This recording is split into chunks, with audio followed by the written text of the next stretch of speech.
Hi, and welcome to Enchantment of Eternity's review for Better Call Saul Season 3, Episode 6, Off-Brand.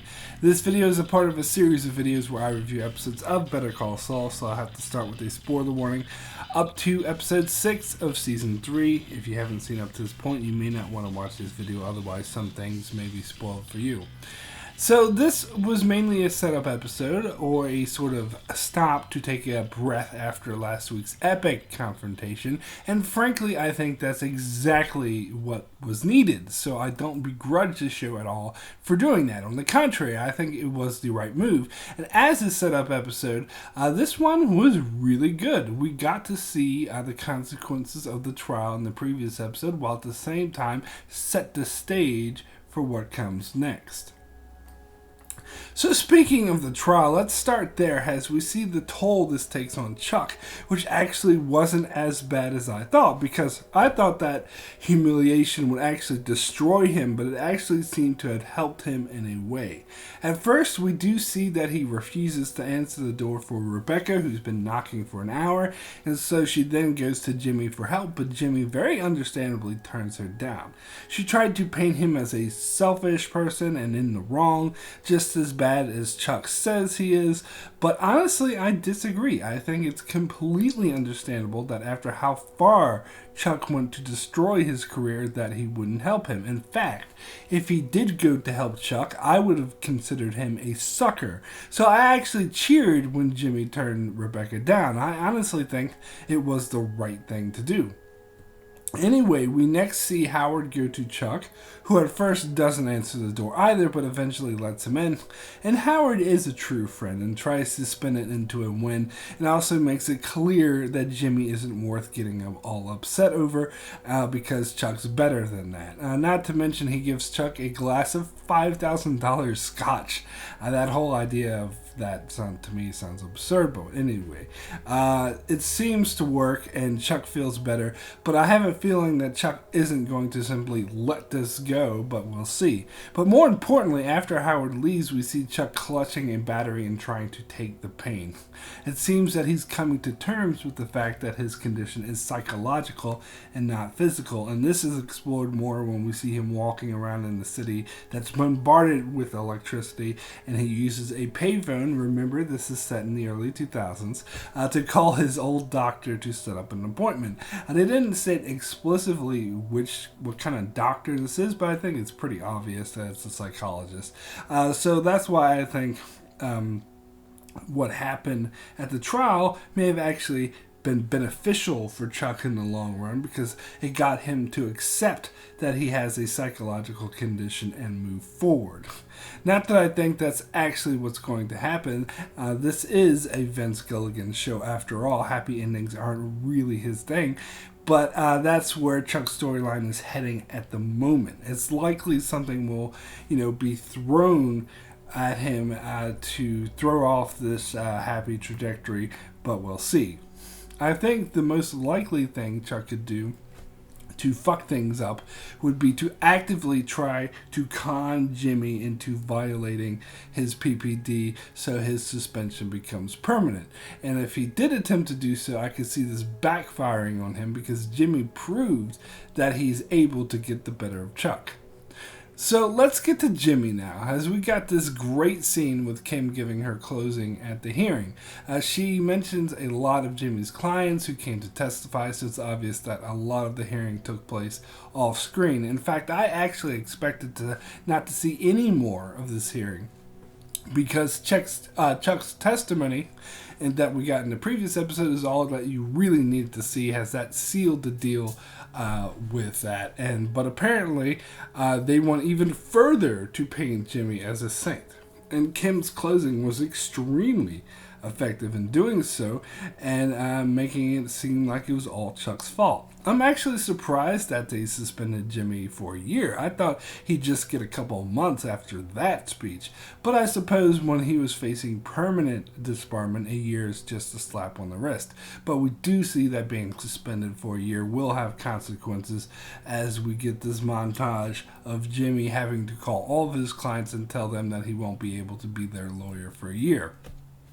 Obviously, he was trying to hide the details of why he was getting suspended. He mentioned a letter would be sent to them, but dismissed it as legal mumbo jumbo. So obviously, hoping that they wouldn't actually read it. I think a few of them will, but I think the majority won't care and will stick with Jimmy when he's ready to come back.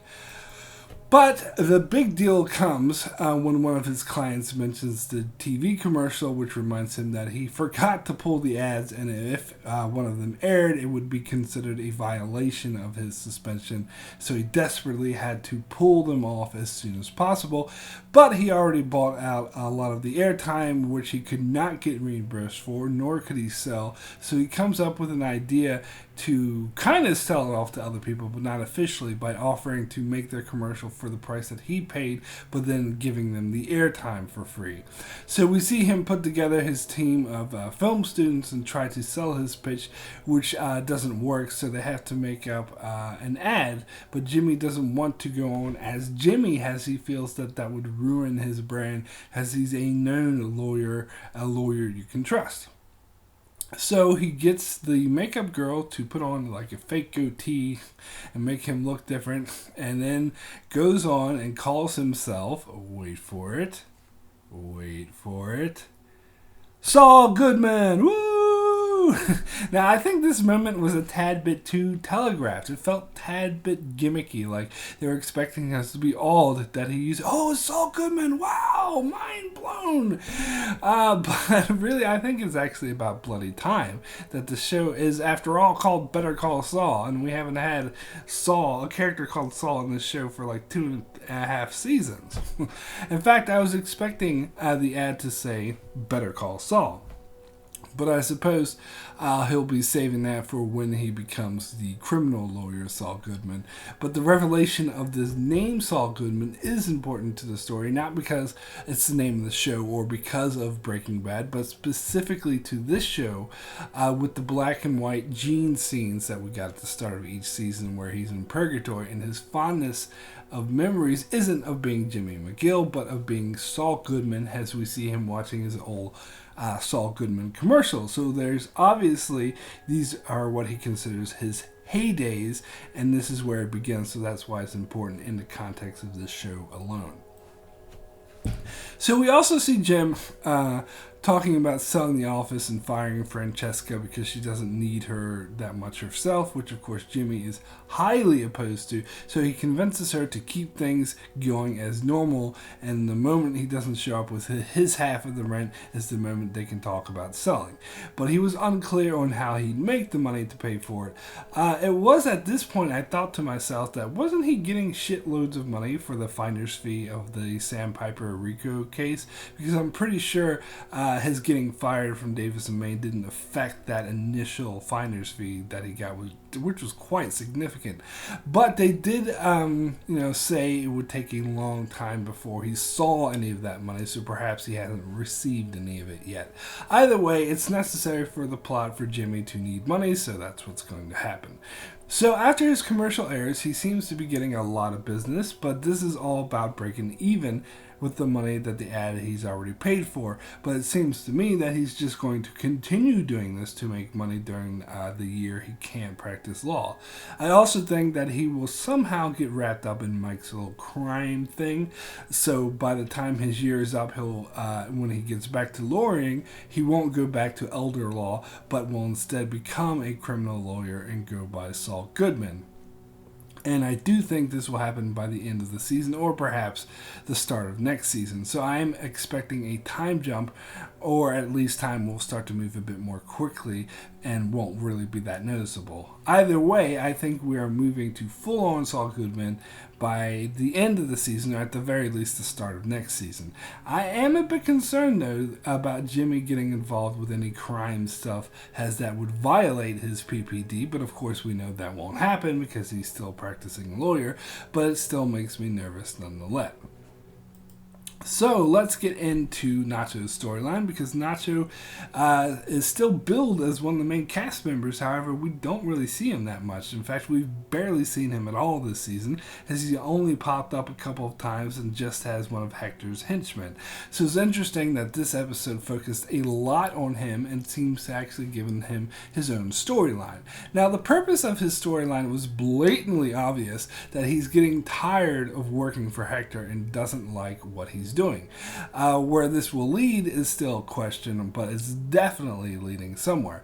So the main thing we know of Nacho from Breaking Bad is that when Jesse and Walter tied up Saul and dragged him out into the middle of the desert to compel him to take their case, Saul at first has no idea who they are, so he starts speaking Spanish, obviously thinking that they're a cartel, and what he says is, "It wasn't me, it was Ignacio," which refers to Nacho. So we know that Jimmy will somehow get involved with Nacho, and that they will do something that could potentially lead the cartel to want to kill them.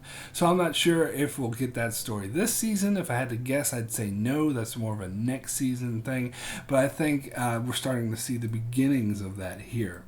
So the first scene we get of him is his meeting with the dealers and collecting Hector's share, and then we see Crazy 8, who at this stage is still a lot more timid and clean cut than he was on Breaking Bad, and he turns up short because he said one of his dealers lost some money and got jacked, and Nacho seems content to just let this go and say you can pay back the rest later, but Hector isn't as content to simply let this go.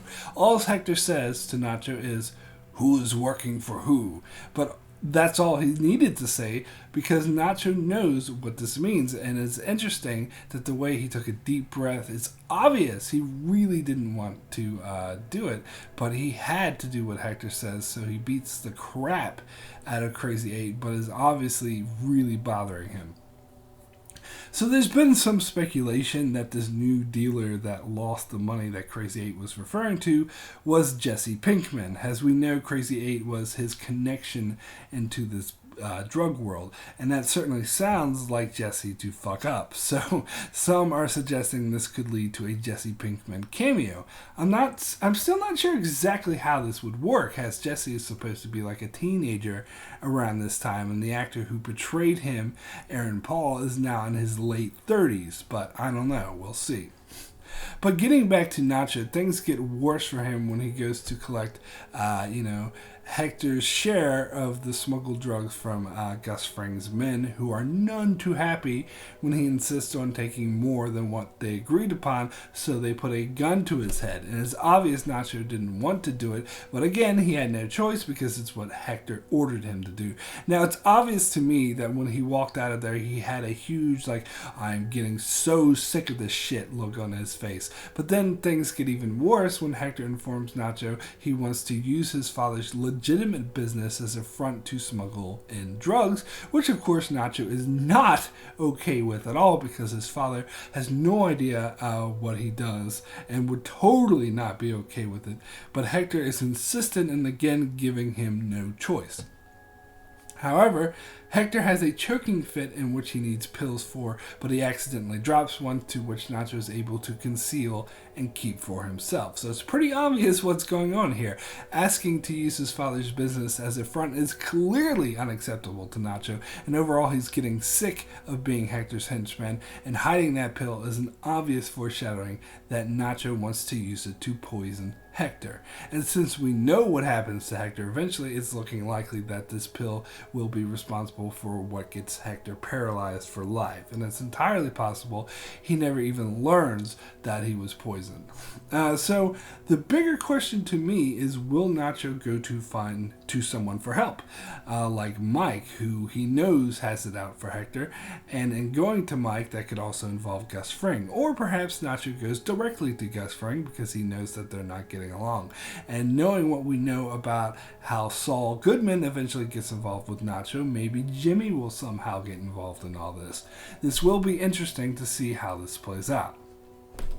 So we do get a little bit of Gus in this episode, not much, but we know that he definitely has a plan to take Hector down, but we still don't know yet what that is. But in this episode we get a lot of Breaking Bad references. First we see him looking to buy this factory that he used as a front for Walter White to make his own meth, which is what he had originally pitched to Don Delario in the flashback that takes place before this time, but he outright rejected it, and it seems now that Gus is simply, just smuggling cocaine in from Mexico and working with the cartel. So here is where I believe we get the birth of Gus going in on his own manufacturing business.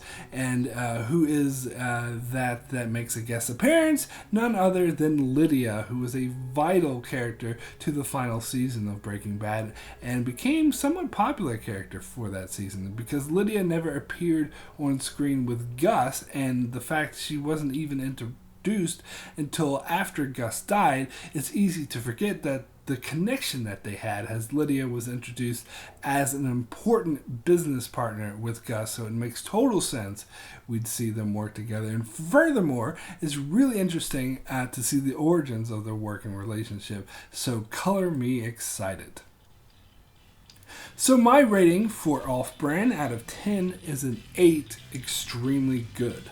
And nothing mind-blowing happened in this episode. As I said, it's mostly a setup episode, but it was a really good setup episode that did its job well, very powerfully in establishing Nacho's discontent with working for Hector, which will obviously come back into play somehow, seeing Chuck bounce back after his big defeat, and of course seeing Jimmy move closer to becoming Saul Goodman. So all in all, a very effective episode. So that's it for my review of Off-Brand. Be sure to check back here every week as I continue to review episodes of Better Call Saul, and be sure to check out my channel for many more videos on other shows like Game of Thrones, Star Trek, The Leftovers, Sense8, The 100, and more. So be sure to subscribe so you can keep up with all that. And thanks a lot for watching.